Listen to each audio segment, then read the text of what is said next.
Let's look at an easy way to bind off. This is called the basic bind off, and it works the same on every Kiss loom. You're going to need a crochet hook to do your finishing because there's quite a lot of crocheting in this project.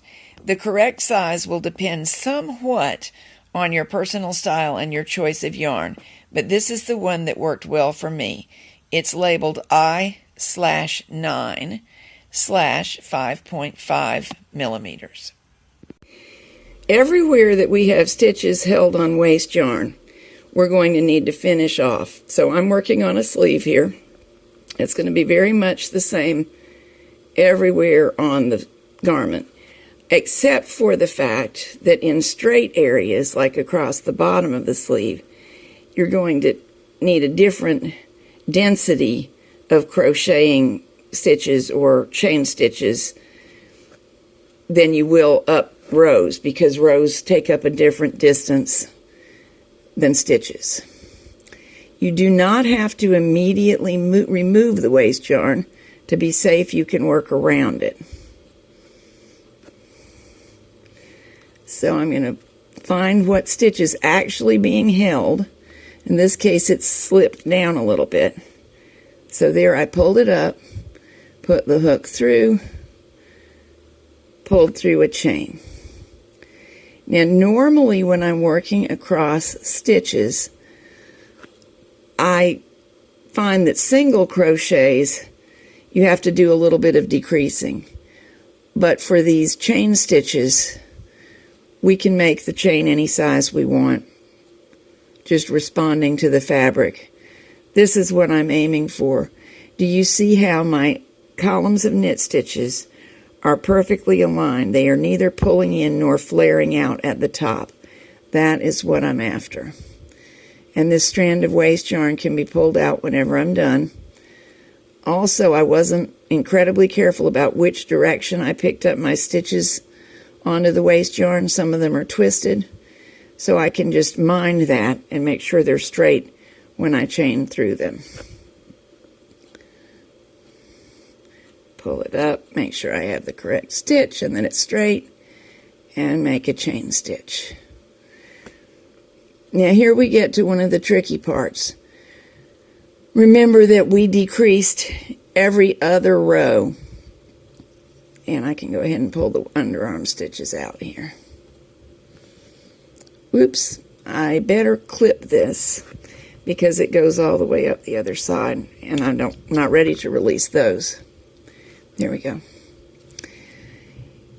Now this is a somewhat optional thing here, but I feel that I'm going to be more comfortable sewing the sleeve into the armhole if I have a continuing row of chain stitches all the way around.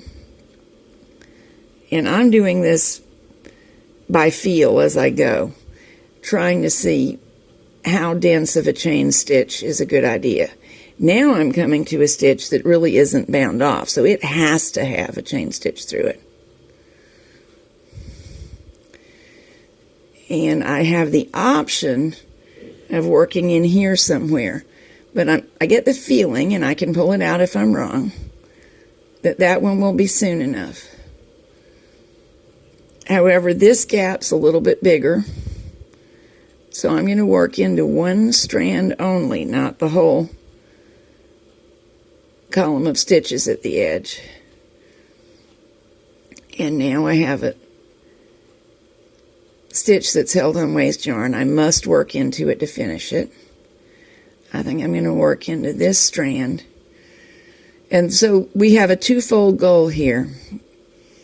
This is going to make an easy place to seam. I'll actually probably run my seam. Let me point with these so you can see me a little better.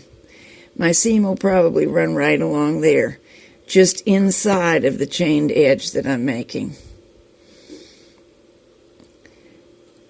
So I'm giving a neat place for the seam, as well as securing any stitches that need it. Which is, see, this one is just for neatness. Every stitch that was used to decrease needs securing. but I want my chain stitches to be roughly the same size. Well, more than roughly. Exactly would be ideal. Failure to be exact will be okay. We can live with it. But grave differences would make for an unattractive seam that was difficult to get even. So keep doing that around all your edges. The lower front edge, you may not need to do this at all. You can just start in with single crochet stitches, because we're going to do a crocheted finish that's based on single crochet and then goes from there. I mean, there's a base row of single crochet and then the fancy stitches continue on from there. So I will keep going around all my pieces and you do yours. And we've already talked about seaming them together using blanket stitch. So your underarm seams and your center back seam can be done that way. It's not going to be ideal for your putting the sleeve in the armhole seam. So we'll get back together and talk about an alternative for that in a little bit. You're looking here at the armhole shaping. And you may recall in an earlier part of this movie series, I bound these stitches off already. But more recently, you saw me bind off with another method, basically the same method, but a refinement, where I was picking up a stitch along the edge like this to make a smoother row of chain stitches. And now that I am approaching the finish line and going to assemble this, I took a hard look at everything and decided that was the better way. Now, depending on how you're going to seam it, you may do it whichever way you prefer. But what you're looking at here is I released the row of chain stitches that held these only so that I could redo them, including some in-between chain stitches, as you see. Let's try to describe it. We chain into an existing live knitted stitch. Well, in this case, I don't actually need an additional stitch, so we'll move on to the next one. Here we go. I am picking up the top of a stitch from the row below. Let's look at it again. See the column coming up? This here, this crisscross, is a result of me not minding my binding off yarn very carefully when I was lifting things off and it twisted.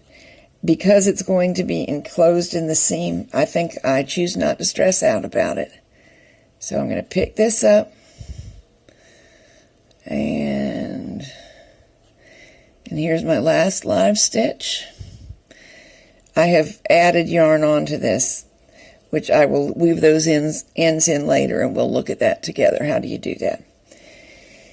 Now, this is as far as I truly need to go, and at present I am debating. I think my plan is going to be to go all around every armhole doing what I'm doing here, which will give me a neatly defined place to seam behind. As a matter of fact, let's just continue doing a little of that. The great thing about chain stitches is if you don't love them, you can pull them out in a moment.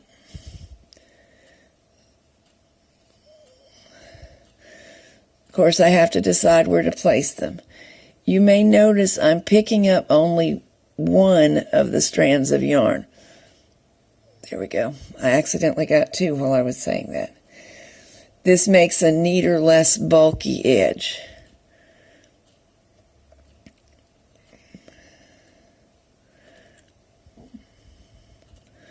Where possible, some of these edges the loops are tighter than others. I'm attempting to work into the tighter loops where I can do that and also keep things even, because you can see that makes a neater edge. Okay, just for the sake of argument, I do like this, and I'm going to put it back exactly as it is, but if I didn't and wanted to do it differently, that's what I would do. But we're going to now replace it because I do like it. Oh, here's an example of something. That is a stitch I'm not going to work into because it's rather loose and sloppy. I did an imperfect job on the edge. Later I can tighten this back up. As a matter of fact, let's try something. What if I work into this one and the spare length that I just pulled out of that one, and see if I can, with this naughty, sneaky method, tidy up the edge. The thing is, if you can get all of this neatly hidden in the seam, then really, where's the harm? The point is a tidy garment that fits well everywhere, including the armholes. That's my knot, so of course it's a bump, and I'll weave it in later. I believe that did the trick, don't you? Even though I was careful, and you're going to be careful, working the edges of a flat panel, occasionally you will get an imperfect edge stitch, or at least occasionally I did. So it's good to have another string to your bow. Let's take a little review of the finishing so far. This is one of the front V-necks. This is one of the underarm shapings, and on this one I did go all the way to the shoulder because I've been liking how that looked, as I did on the V-neck. You're looking at the two fronts, the two V-neck fronts, and I'm comparing them to make sure that they are the same length. Important to do because we're doing this by feel, and a slight difference in stitch tension could cause an inequity in length, but these are good. They're just as they should be. So now we can go ahead and cut the tails and weave them in. Here's a finished armhole, so we're ready to assemble this part of the sweater. The pace of stitching down here, remembering we're talking about stitching chain stitches, aka slip stitches, into the existing knitted fabric. What produced this nice curve was, of course, picking up every live stitch, but then working one chain stitch in between. This is the underarm where we decreased every other row.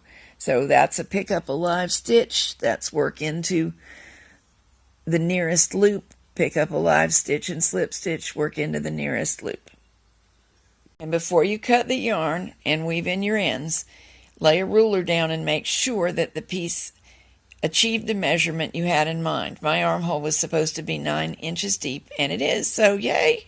Across the upper back and shoulders, chain stitch, otherwise known as slip stitch, into every one of the live stitches that's being held on waste yarn. I do work into every single stitch, no decreasing, and try to keep the chain stitches completely even so as not to distort the top of the knitted fabric. And you can see there's still a strand of waste yarn in there, just so as to hold the stitches neatly. And in a minute, when I finish, I can pull this out.